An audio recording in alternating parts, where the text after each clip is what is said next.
Hello, welcome back to my channel. Today I want to discuss with you something that affects all of us, hidden exhaustion. And you might think you know the reason behind this exhaustion, but there's actually a hidden cause, and I'm going to get into it with something that maybe you haven't considered. In this video, I'm going to share with you the top 6 hidden reasons why you might be feeling so exhausted and how to fix them. So if you're feeling exhausted and tired and burnout, then this is for you. Please stick around. I made this video for the workaholic, the parent, the athlete, the business owner, the insomniac, the student, and for me, for you, for all of us, for anyone who has experienced wearing any of these hats in their life and dealing with utter exhaustion. I have been there. First up, let's talk about gut health and mitochondria. The mitochondria are these tiny little structures that live inside your cells. They're basically the battery of your body. And so when they're depleted and not functioning properly, you're going to feel depleted and lacking in energy. Clients often say to me, and I've said this myself, I feel like I'm living in a fog. I feel like nothing's working and I've tried everything. And it's also pretty isolating and somewhat even depressing after a while because we don't know what else to do.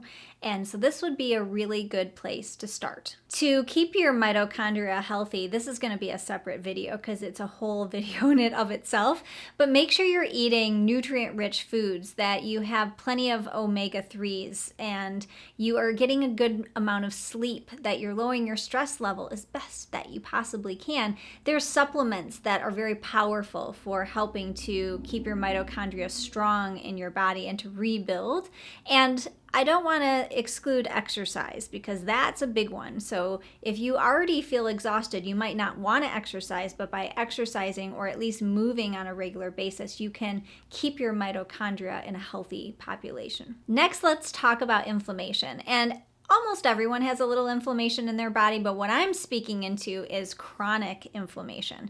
And so what we want to do is we want to focus on adding in nutrient-dense whole foods to our diet. We want to eat more simply, drink lots of water, take care of our digestive system, and avoid putting in things that are going to cause more inflammation, like packaged and processed foods, sugar, dairy, gluten, soy, or even injecting things into our body that can exacerbate our hormonal response and our inflammatory response. But sometimes the reason for our exhaustion is not physical, it's actually mental. And the reason is because of our overthinking and our stress. Where are we directing our thoughts? These might be old patterns of worry or even stressful thoughts that are simple as pet peeves. But these pet peeves that we have where we get annoyed by other drivers or people say things we don't like, whatever that is, these things start to add up and they create patterns of stress response in our body. These might come from old trauma, they might come from simple things, or they might come from complex post-traumatic stress. Irregardless, you want to work with yourself or with someone else. This is the work that I am privileged to do with my clients, on how to direct your thoughts and how to regulate yourself more in your nervous system so you can actually make progress with your overthinking and your stress. Because these are very huge aspects to what depletes our energy level and then therefore breaks down the mitochondria and leads us to exhaustion. For many of us, we might feel like we're in this constant battle with our mind and our body, and it can be a struggle at first. And even though there are tools such as mindfulness and meditation and yoga, and all these things are wonderful, sometimes very simply focusing on eating well, taking care of your sleep and your water intake, as well as how can you redirect your thoughts in a more productive manner, as well as regulate your nervous system. Big ideas, but really important from a perspective of why we can be so exhausted.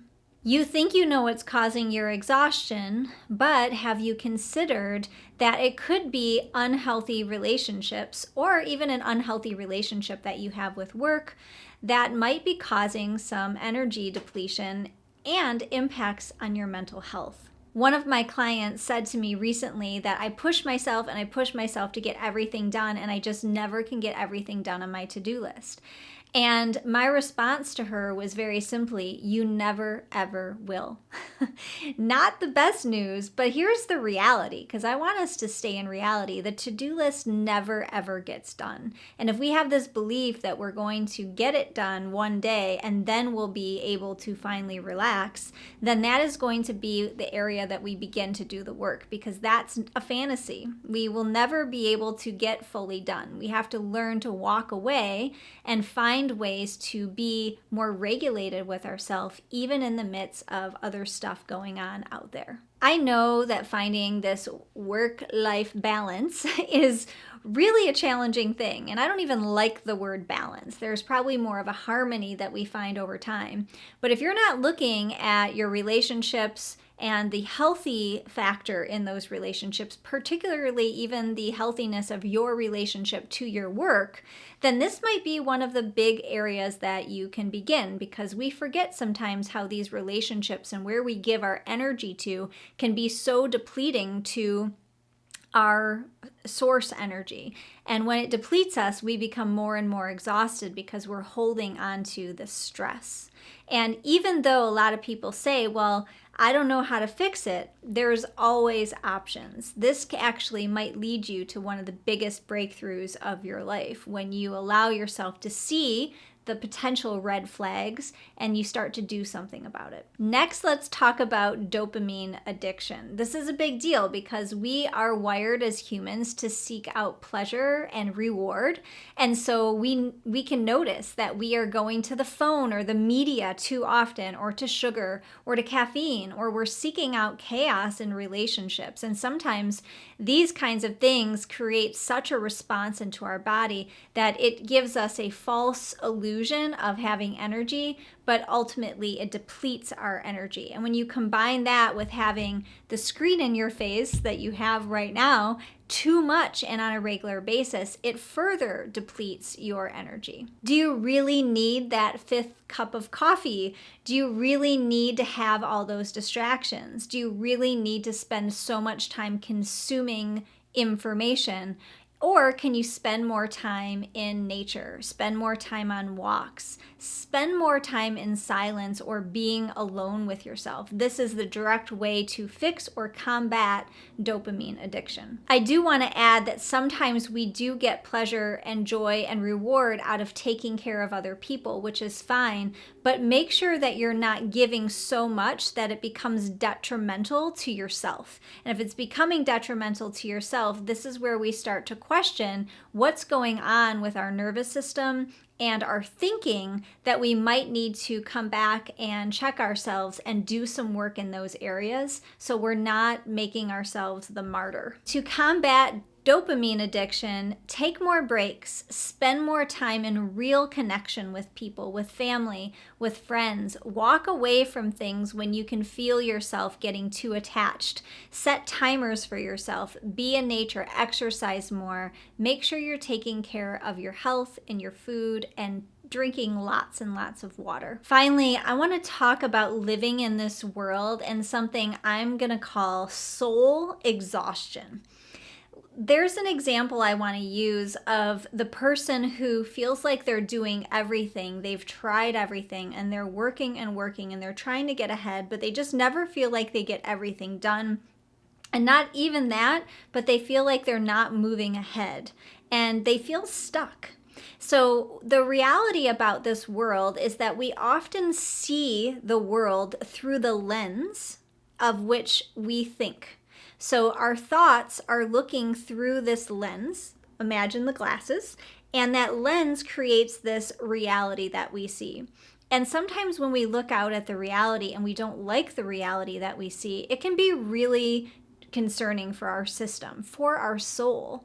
And so what starts to happen is we become more and more exhausted because we're very identified on average by the world that we see. And if we start to get little inklings that the reality of this world might be shifting, that it's not how we thought it should be or how we want it to be, then that reality starts to crumble. And when it starts to crumble, it can start to break our heart. And what I mean by that is we don't get to choose often how the reality breaks, but we do get to choose how we take care of ourselves in the process of waking up to many, many illusions. This world has a lot of fake. It has a lot of inauthenticity. It has a lot of lies. It has a lot of dark, but it has the equivalent, if not just as more, of beauty and joy and connection and love and so much more. And we get to focus our thoughts and our nervous system on creating a new reality. But sometimes before we can get to that point of doing it, we might have to work through some shadow work. We might have to do some work around taking care of old memories or patterns or traumatic experiences that we've had and holding ourselves in more of a supportive place, or hiring someone or working with a community or a group to do this work.